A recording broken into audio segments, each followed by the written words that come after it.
How do? So I spoke to someone this afternoon, amazing person.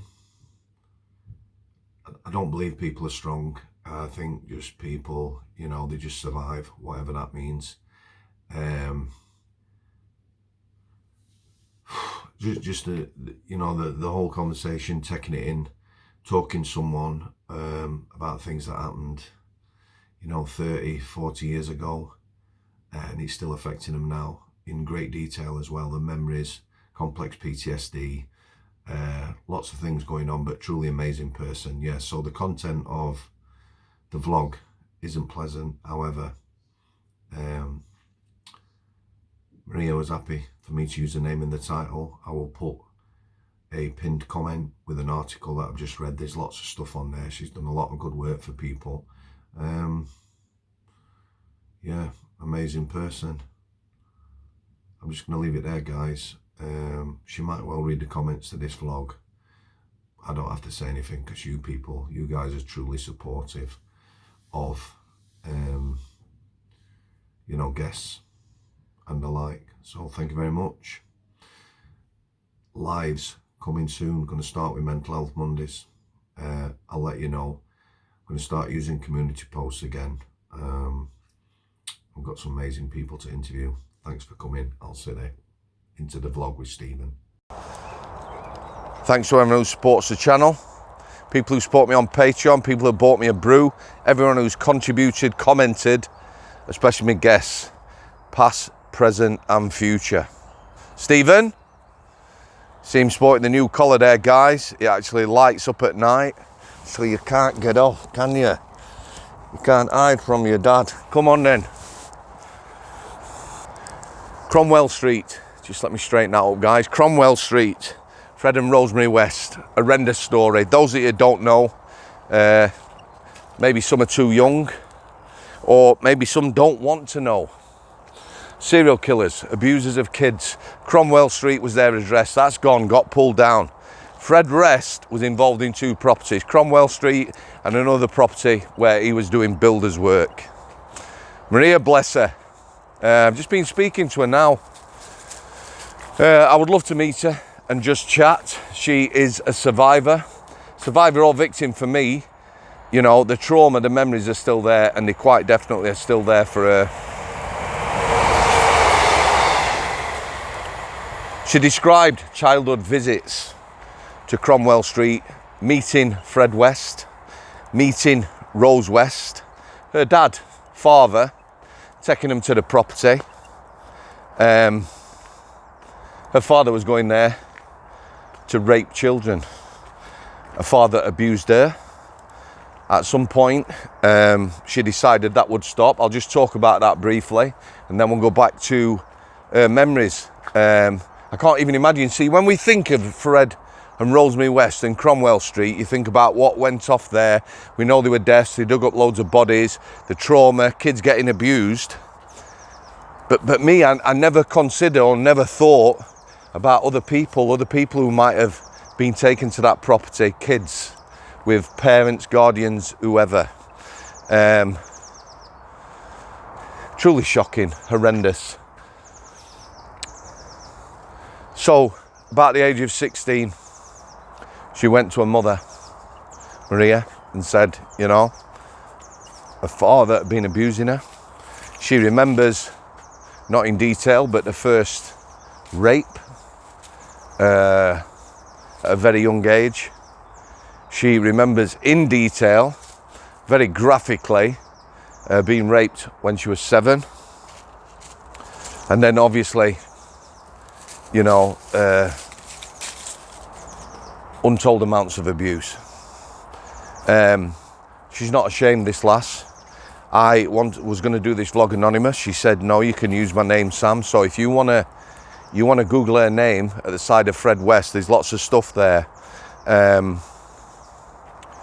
mother didn't believe her. Her mother got an appointment with a psychiatrist. There's something wrong with my daughter. After seeing the psychiatrist, mother said, what's wrong with my daughter? He says, nothing wrong with your daughter. She's traumatized.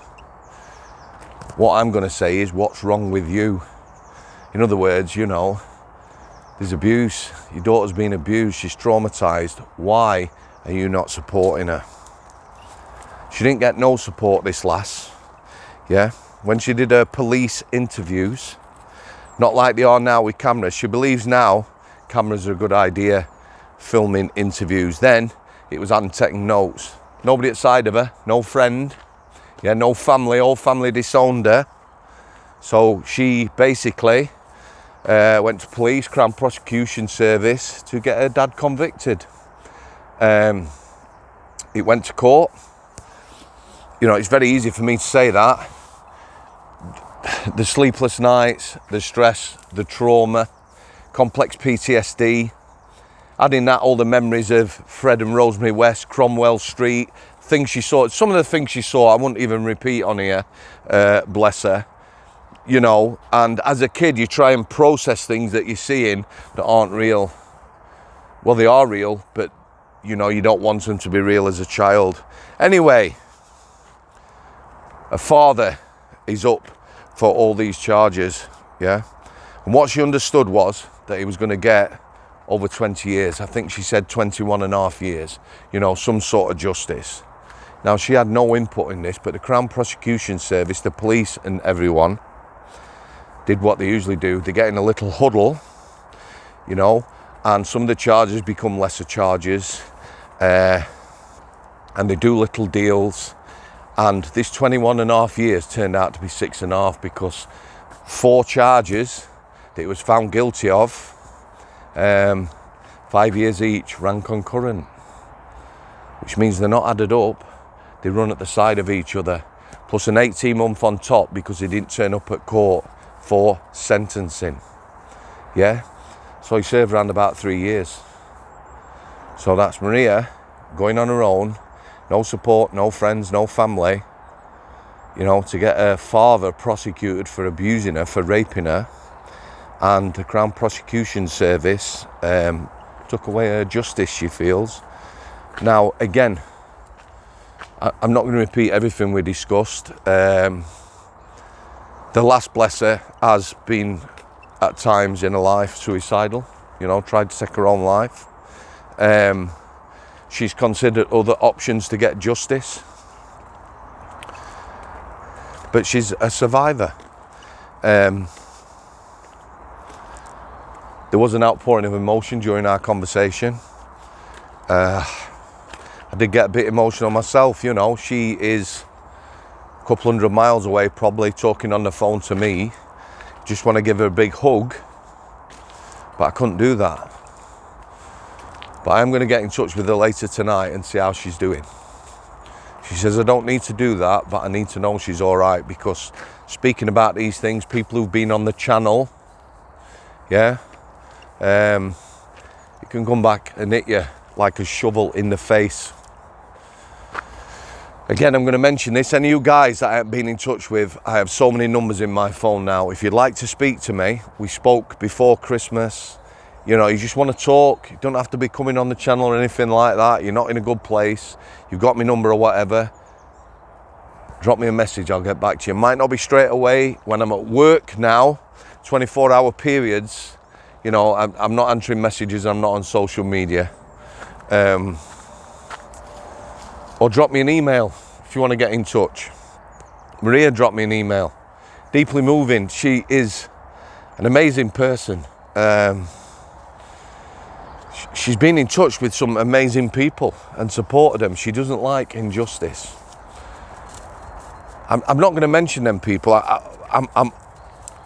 She may well speak to me on the channel. I'm going to go and meet her anyway. I'm going to go and have a brew and we're going to have a good chat. But like I say, fascinating. Victim or survivor, again, the trauma's still there, quite obviously. She's suffered, she has had a lot of counselling, done trauma work, etc. Like she said, it's not always good, it can make things worse. This stuff stays with you. Complex PTSD, diagnosis, depression, anxiety, all the lot. You know, I asked her about relationships. Again, I'm not going to discuss everything we said because some of it I feel is personal, even though, you know, she said that I could discuss anything that we talked about. She struggled with relationships. She has looked at her own family tree to maybe try and understand where the abuse come from. She made a decision as a young woman that she couldn't ever have children. She has her own reasons for that. You know, these are all tough things, this. You know, as a young child, all the abuse, remembering it, and then, you know, she's lived her life with that trauma affecting it. Big decisions about having a family. You know, we take it for granted. You're going to meet someone, whoever, whatever, you're in a relationship, or people are in and out of relationships all their life. Some people like Maria, it's not that simple. I'm going to leave it there. I hope this makes sense. The thing for me is, like I say, the West, Cromwell Street and all that, reading about it at the time, the news, the trials and everything else, I never considered that, you know, they were maybe, I don't know, tens of people, hundreds of people who visited them properties, maybe visited properties with their own kids. She discussed, again, monetary value, like her own father were raping some of them two people's kids.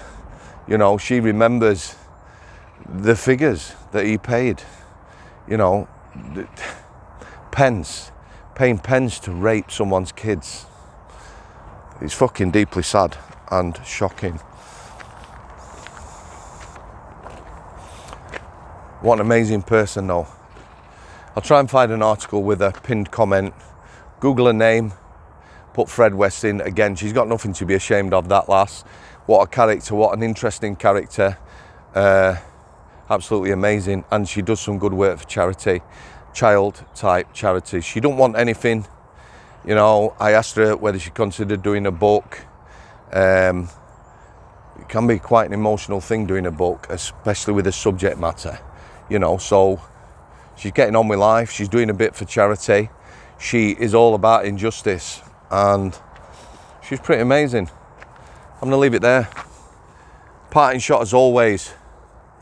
Yeah, guys, you know, if you'd like to come on the channel, you're struggling, whatever, just drop us an email. Bear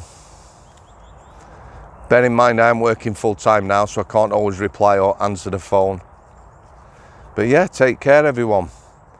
Thanks for coming. Stephen.